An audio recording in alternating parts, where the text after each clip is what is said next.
Assalamu alaikum and welcome back to Hilaal Live. I'm Luqmaan Shadrach coming to you from the Cape Town studios. Thanks for tuning in to DSTV 347. And remember, you can also stream www.hilaal.tv.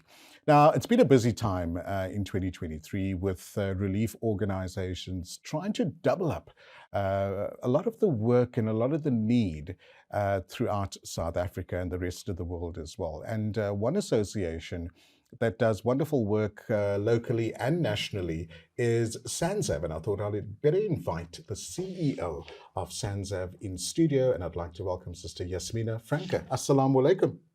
Walaikum salam wa rahmatullahi wa barakatuh, Luqmaan. And thank you for having me on your show this evening. My absolute pleasure. Now, my history with Sanzaf goes back many years, so it's very close to my heart. But more importantly, 23 has been a busy year for Sanzaf.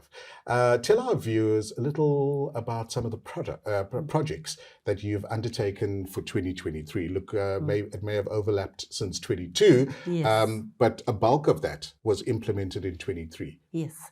So shukran for that question, Afwan. Luqmaan. Yes, and right, you're right. When you say you have a close relationship with Sanzaf, you've done quite a bit of work for us, and we're very Alhamdulillah. appreciative of that. Alhamdulillah. When you speak to 2023, it's the 30th of June today, so we smack bang in the middle In of the the middle. year. Can you believe it? But just from a cycle perspective, we at the end of our, call it our first quarter of our financial cycle. Okay. So what that means was on the 28th of February of this year, 2023, we closed our financial cycle. Okay. And then we start everything, new projects, new business plan, new strategy for this cycle that we find ourselves in. But part of what keeps us busy in the beginnings of the new cycle is the reporting on the previous cycle, Okay. right? So on the 28th of February, when we closed off our previous financial cycle, we started with a very important process, which is our annual audit. Okay. And the importance of the audit is so that we can publish our financials that has been audited, in other words, verified by an independent body. And for us, that goes a long way to, showing the public through whose funds we're able to do so much of good work, being accountable to that audience and being able to tell them how the funds were utilized in terms of even their own intention for what they wanted to participate in certain of the campaigns and projects. So the audit takes quite a bit of your time, but then too, beautifully in that period of time was the month of Ramadan. Alhamdulillah. And, Sanzaf operates on, if you're a 6-cylinder, we operate on 8. If you're an 8-cylinder, we operate on 10. Right. But alhamdulillah, so the month of Ramadan was a very busy period for us. Alhamdulillah, very successful time for us. And it is a combination of factors that comes together for Ramadan. It is as much the community's unbelievable compassion and sense of giving and understanding, what that barakah and reward is for the month of Ramadan. But it's also a combination of partners and other stakeholders, and of course the Sanzaf team, Of course. that works tirelessly during the month of Ramadan, and to some extent deliver on a scale, the project of which is unmatched by any of our other projects for the year. And so alhamdulillah, it sets us off to a good start for the year. And then we published our financials. Alhamdulillah, we published it on the 13th of June. As I said, audited financials. And on the back of that, we are now in the coming weeks going to publish our integrated report. And whilst the financials is the numbers, the integrated report is the story behind the numbers, understanding what and where and how the numbers come together in real, live, human stories. I think that's amazing that the audit report gets published, because it's for everybody to see. It's an NPO that is accountable, that is held accountable by our community as well, because it's zakah, it's wakaf money that is utilized to sustain the organization. Before we get into some of the projects that you so often get involved in, I know that you're a national footprint at the moment as well. Tell our viewers a bit more about where you're situated. Yes, so alhamdulillah, so our footprint is probably more historic in nature, in the sense that we where you find us is because there were either certain founding members or members of that community that found the need and found the interested donors that made it relevant for us to set up offices there. So alhamdulillah, we are in the 3 main centers, which would be Cape Town, Johannesburg and Durban. And then we're also in Pietermaritzburg and Ladysmith as part of our KZN footprint. And then in the Eastern Cape, which is quite important because it is the poorest province from a demographic perspective in South Africa. We have offices in PE and in East London. So not PE anymore, yes, and East London. And then alhamdulillah, also in the Northern Cape, we have an office in Kimberley. So we spread across kind of 8 regional hubs, but within that, so for example, in the Western Cape, we say Western Cape, but technically there's 16 offices spread all around Cape Town. That takes us even as far as George, Worcester, Stellenbosch, Paarl, Wellington, all those areas. And I think it is because there's a match between what we do as an organization and the need that those communities have. So alhamdulillah, we are looking to kind of spread that particular reach, inshallah, because unfortunately, Luqmaan, the need is getting greater as opposed to, less. But I think, it's the will of Allah subhanahu wa ta'ala, and He has given us this beautiful divine model of zakah. And, it is our responsibility. We've taken on this amana to uphold this beautiful 3rd pillar of Islam. And so enable for us to enact on that, we have to go out and find those who are in need. Absolutely. If memory serves me correct, I think this probably is your 46th, 47th year? It's our 48th year. 48th, okay. Sorry, for the 8th year that we're reporting on, we now find ourselves in our 49th functioning year, inshallah. So April next year will be our 50th, the beginning of our my 50th. Birthday month. So I'm not going to forget that as well, inshallah. It's amazing that Sanzaf's grown throughout South Africa as well, and just in the Western Cape, I think the only office I haven't been was George, but I've been to all the others, and I've seen the staff that are so committed in those areas. You've also partnered with other organizations because the need is so much that you cannot obviously reach out, to all the various suburbs. That partnership, that's a lifetime of commitment and relationship that you also build up. Absolutely. And I think what is beautiful about the partnerships that has brought us the greatest success and the greatest value to those whom we serve are the partnership where there is a match of values. There's a match of purpose. And so when we find those kind of partnerships, I think, it automatically gives you that opportunity to do so much.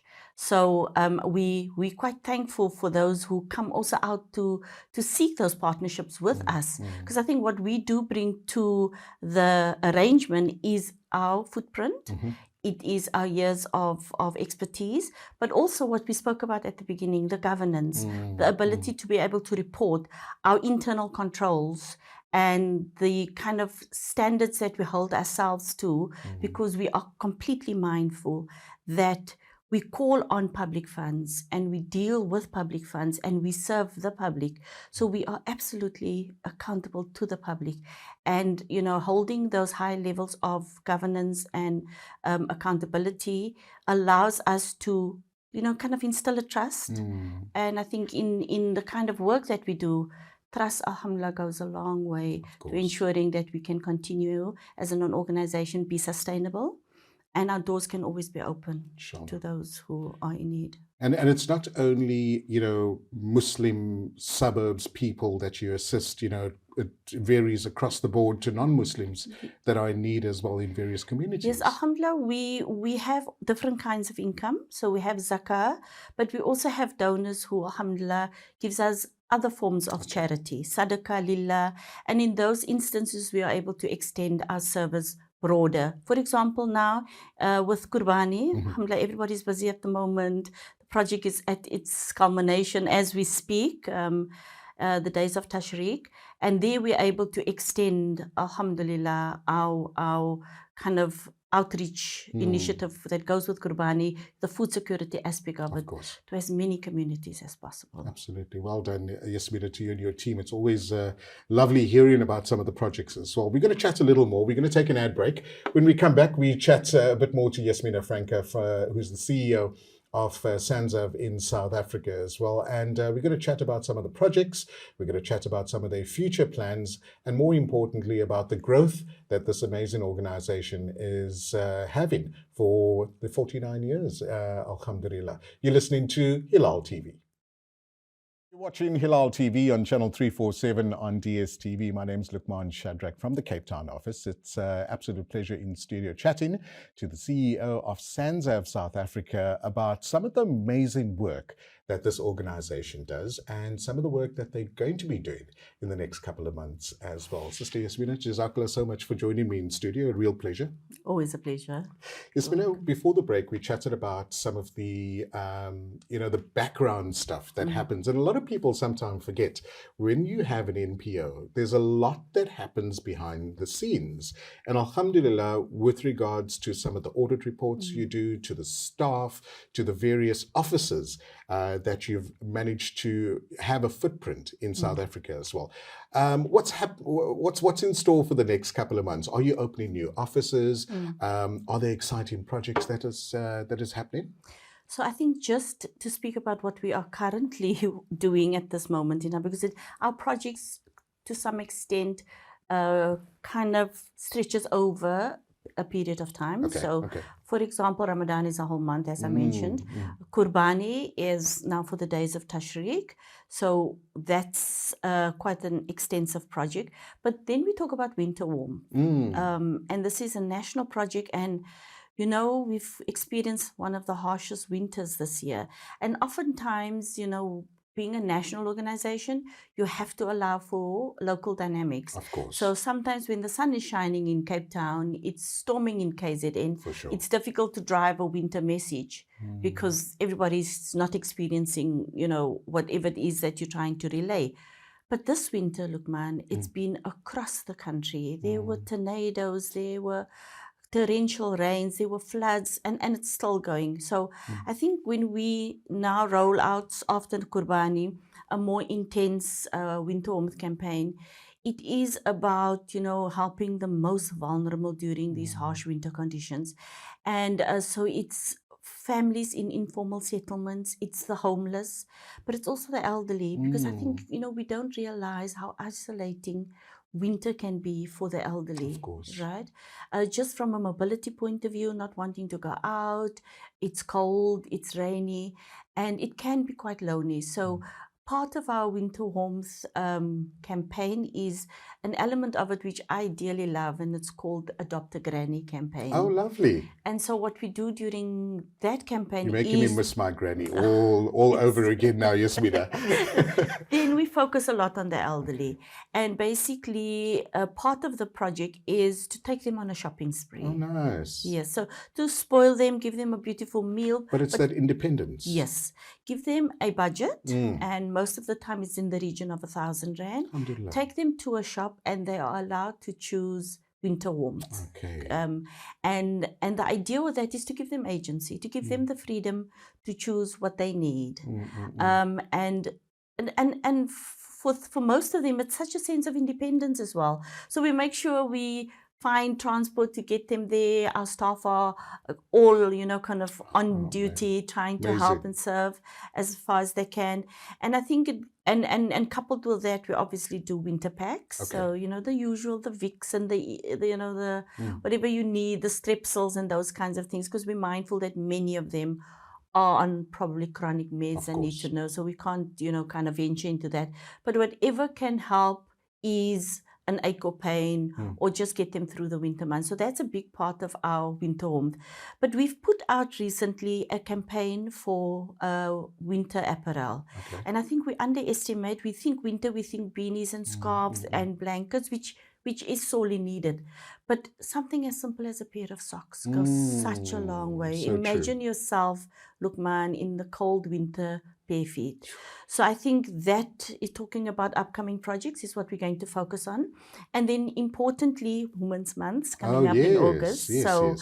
we're looking forward to Women's Month. We've launched last year the Sanzaf IBF Forum. So Okay, Sanzaf IBF is for Sanzaf Women in Islamic Business and Finance. lovely. And we find that a lot of women, Muslim women, are professionals and dedicated to the industry. And this is about you're kind of finding a career path in terms of connecting your professional ambitions with your Islamic ethos. Oh, lovely. Yes. I like that. Yes. I think I attended that one last year.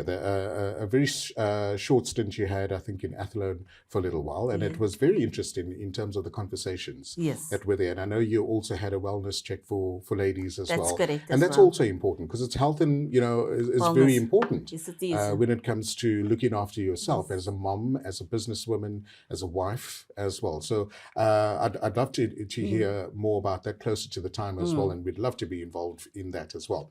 Yasmina, you're right. Winter is here. It's I'm thinking about. I just drifted off to a project I was on in Malmesbury many years ago with Sanzaf, and it was such a heartbreaking one at a farm school. And the winter We're handing warmth. out the shoes. We were together. The shoes, the That's scarves, right. the socks, and it was so heartbreaking. 100 kids, 4 teachers in the Yes. school. And And teachers the have to teach. kilometers that the kids have to walk to get to It's school. heartbreaking. Yes. We moan about the little cloud over our house, and these kids have to walk kilometers as well. So Yeah. well done on venturing into those projects. What can we expect over the next couple of months? I know there's a very important feeding scheme that's happening Yes. right now as well. That's all. That's connected to our Qurbani. Okay. So that's because part of the Qurbani is to share the meat. Okay. And many of the donors who have the udhiyah done through us, you just kind of donate back the meat. Nice. And so there's an opportunity for us to supplement the usual feeding scheme with some meat, with some protein, because it's often an expensive item. But coming up, we are in the second half of the academic year as well. So we're starting to kind of getting to wind down. I know it sounds crazy, but from a planning perspective, this financial year or this academic year, we're trying to wind that down. But that means we're starting to plan for the next academic year. So we're now looking at opening up in the next couple of months, opening up our bursary applications. Lovely. So that's going to be That's important. a massive project. Yes. I know it's not only a lot of people when they think Sanzaf, they think Fitra parcels, things like that. But you get involved in other aspects. I know you've got like accounting classes, computer classes as well. Yes. What are some of the other projects? Very quickly, if you'd like to mention. Yes, so we have chef school in nice. Durban. We have a chef school, so that's very important. Like you said, our computer classes. We have women's sewing classes. We have upholstery training for some people in PE. There's welding. There's enough from a vocational training point of view to get an individual certified to be able to make themselves employable. I like that. And that's what we try to do with the kind of training that we have. For those of our viewers that would like to get more involved, either on a voluntary basis, contributing, skill set, what's the best methods to do that? So we live in a digital world. So I think everybody's got a smartphone. Best thing is open up your phone, go to your browser, type in www.sanzaf.org.za. Not only will you find all our regional contact details, but you'll also get a snapshot of the projects that's underway and how you can get involved. So to keep it simple, I'm going to leave it at www.sanzaf.org.za. And from there, you can navigate whether you want to reach an office or do an inquiry online or even make a donation online. And there's a number of self-service options for you on our website. Yasmina, thank you so much for coming into studio. All the very best. May all your projects, may all your efforts be accepted and may it grow from strength to strength, inshallah. Ameen. Jazakallah khair for this opportunity, Luqmaan. So there we go. That's Sanzaf in our studios in Cape Town. Please go and visit them on all the good social media and find out how you can get more involved as well. And that's it for Hilaal Live for the first hour from Cape Town. Faraz Patel and the team in Johannesburg takes over until about 7:30. So do stay tuned for that as well. From Sohail Barnes and myself, Luqmaan Shadrach in Cape Town. Have a great evening. Assalamu alaikum.